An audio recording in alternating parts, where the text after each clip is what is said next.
The game is very smart. You can refuse to play, but you're not gonna live to see another day. That rhymed. That was nice. The scary part about it is it's not in someone else's hands, it's in your own. If you don't do your truth or dare, you become possessed and you kill yourself.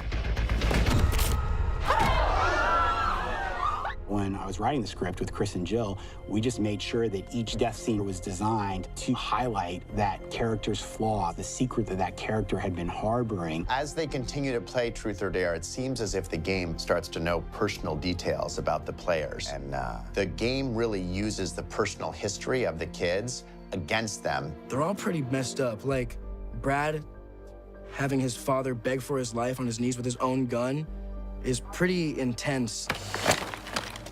I need you to beg for your life. Right after his dad accepts him for who he is, and that was just very epic to me. It drew me to the part, actually. I'm like, I want an epic death. Please, just beg and I'll put down the gun. What's that gonna prove, Just Brad? beg and I'll put down the gun.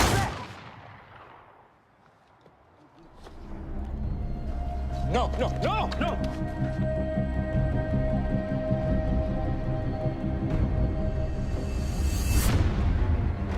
Truth or Dare, beautiful. Penelope, drinks a little too much, so they encourage her to drink a whole bottle of vodka and walk on the roof.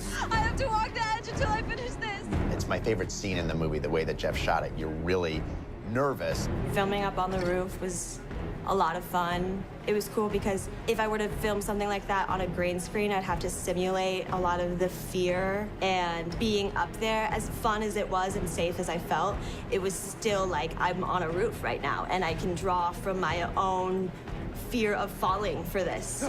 Ben! Hey, Ben! No! No! Ben! She's not moving. Originally, we had her die at the end of the sequence, but realized we need a win. It's just, it was just the bodies are dropping, and so we changed it so that Penelope survived the roof sequence. No! But then, of course, no one survives this game, and Penelope does take a bullet for her friend who saved her life.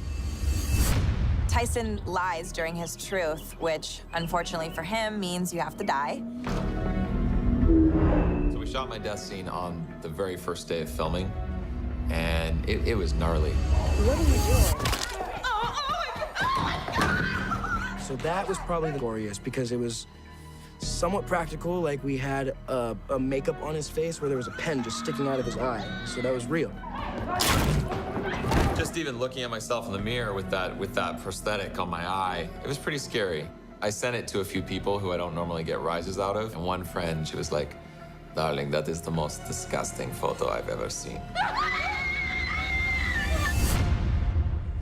Is this ritual that old nun told you about actually gonna work? Only one way to find out. In a movie like this, you just want to feel the tension constantly increasing, and you're always tightening the noose around your character's necks. So at the end of the film, we wanted to push them to the worst of the worst. Take this. Now! We're trying to convince the same creep that brought us out to play Truth or Dare to begin with to cut his own tongue off.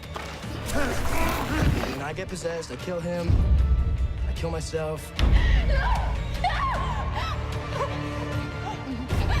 And then the game goes on forever. We put them in a situation where they realized that they were done, that they had lost, until Olivia has the epiphany that they can spread the game. They can invite the entire world to play and never have another turn.